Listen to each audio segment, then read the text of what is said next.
Trade வார் அப்படிங்கிறது trade வாராவே மாறி போச்சு. காரணம் என்ன அப்புட்ன்னா, மாத்தி மாத்தி வரி. இந்த பக்கம் 200 நானும் 200 நீ 500 நான் 500 அப்படின்னு 1000% வரி அமெரிக்க, சீனா மாத்தி மாத்தி போட்டாலும் ஆச்சரியப்படுறதுக்கு இல்ல. காரணம் இறங்கி வர போறதே இல்லைங்கிற ஒரு முடிவுக்கு வந்துட்டார்கள். ஆனா இதுல ரொம்ப தெளிவா அத்தியாவசியமான பொருட்கள தூக்கி ஓரமா வச்சுட்டாய்ங்க. இதுல அத்தியாவசியமான பொருட்கள் அப்படிங்கிறது அரிசி, பருப்பு மட்டும் கிடையாது. எலக்ட்ரானிக்ஸு, ரேர் எர்த் மினரலு இந்த மாரி ஏகப்பட்ட விஷயங்கள் அத்தியாவசியம்ன்ட்டு போயிட்டாய்ங்க. அதுக்கப்புறம் இருக்கிறது மட்டும் தான் இந்த சண்டைகள்ல வருது. அதுல முக்கியமா சீனா பார்க்கறது, ஹை பிராண்ட் வேல்யூ உள்ள பொருட்கள தட்டி தூக்கலாம் அப்படின்னு முடிவு பண்ணிருச்சு.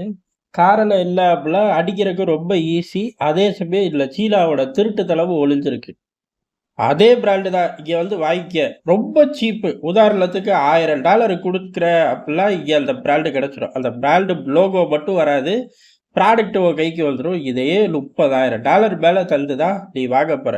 ஆனா ஒரே குவாலிட்டி தான். அவளுக்கு நான் தான் செஞ்சு அனுப்புறேன். அங்க போய் லோகோவ மட்டும் குத்திக்கிட்டு உன்கிட்ட தலையில வித்துடுறேன் அப்படின்னு சொல்லி பெரும் பிரச்சாரம். இது ஊரறிஞ்ச உண்மதான். ஆனா, இதோட டிசைன்கள், இந்த குவாலிட்டி என்ன மாரி ரகத்துல வரணும், இது எல்லாம் டிசைன் பண்றது அமெரிக்கால. அதோட புரொடக்ஷன் ஒர்க் மட்டும் தானே சீனால தரப்போறாய்ங்க. அதுக்கப்புறம் அதோட டிசைனு, குவாலிட்டி எல்லாத்தையும் உருவி தான் சீனா ஃபர்ஸ்ட் கிளாஸ் காப்பி பண்ணக்கூடிய நாடு. வித்தியாசமே தெரியாம அது அளவுக்கு அடிச்சு மார்க்கெட்ல விட்டு பிரஷரை ஏத்தக்கூடிய ஆட்கள்ல தலைவன், அதோட தலைநகரம் அப்படின்னு பார்த்தோம்னா சீனா தான். அதனால இந்த வேலை அவனுக்கு கைவந்த கலை. இப்ப அத வெளிப்படையாவே செய்ய ஆரம்பிச்சுட்டான். இது போக மறைமுகமா சீனானாலே டம்மி குவாலிட்டி நீயா லேபிள் ஒட்டிட்ட. நாங்க வந்து சூப்பர் குவாலிட்டி. சூப்பர்னா எப்படி? High tech super quality.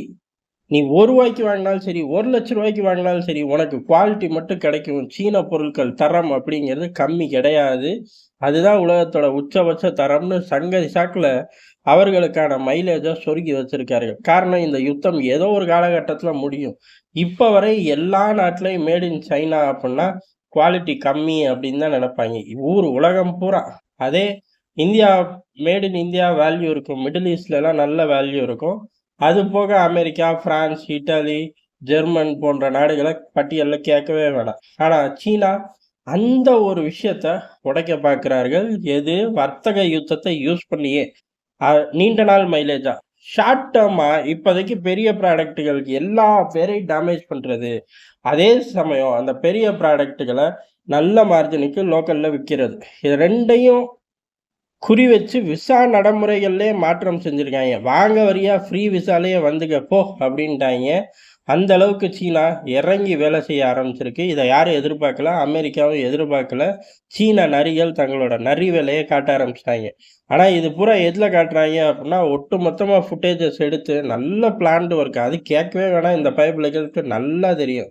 எல்லைகள்ல வந்து அடி வாங்கிட்டு எல்லைகள்ல கொடி ஏத்துற மாரி ஃபோட்டோஷாப் பண்ணக்கூடிய ஆட்கள். வீடியோவாவே பண்ணுவாய்ங்க. சீன ஆர்டிஸ்ட்டுகள வச்சு. அதனால இவர்களுக்கு ஃபேக்டரிக்கும் பஞ்சம் கிடையாது.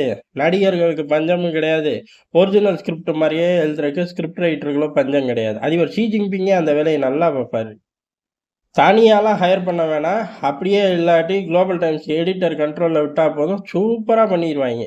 அதோட ஒரு வெளிப்பாடா தான், இப்ப இந்த இன்டர்நேஷனல் குட்ஸோட தரத்த பூரா நாங்க தான் முடிவு பண்றோம். அதே தரம் வாங்கிக்க. லோகோ மட்டும் இல்ல. வேணும்னா அங்க போய் இறங்குனப்பாடு சொல்லிருவாய்ங்க. அந்த லோகோ கூட நான் அடிச்சு தரேன். சத்தம்லாம் ஒட்டிட்டு கிளம்புவோம் நாட்டுக்குன்றுவாய்ங்க. அதுக்காக வாங்க, வாங்கன்னு கூப்பிடுறார்கள். அமெரிக்கா இத எப்படி பார்க்கும்னு தெரியல. உலகம் பூரா இவ்வளோ பெரிய மார்ஜினாடா வைக்கிறீங்க கொள்ளைக்கார பயலுகளா? $1000 எங்க இருக்கு? $30,000 எங்க இருக்கு? அப்படின்னு சொல்லி ஒரு சத்தம் வெடிக்கும். இந்த சத்தம் எவ்வளோ தூரம் தாக்கத்த ஏற்படுத்தும்? அது எவ்வளோ தூரம் வேணாலும் இருக்கலாம். Maggi, Nestle, Johnson and Johnson இந்த மாரி பட்டியல்கள்ல ஒவ்வொரு ப்ராடக்ட்டும் ஒவ்வொரு விதமான நெகட்டிவ் தாக்கத்த ஏற்படுத்துச்சு. அதுலருந்து அந்த ப்ராடக்ட்கள் வெளிவரதுக்கு எவ்வளோ ஸ்ட்ரகுல சந்திக்குது அப்படிங்கிறத உலகம் பாக்குது. ஜான்சன் அண்ட் ஜான்சன்லாம் கேடுகெட்ட ப்ராடக்ட்டு.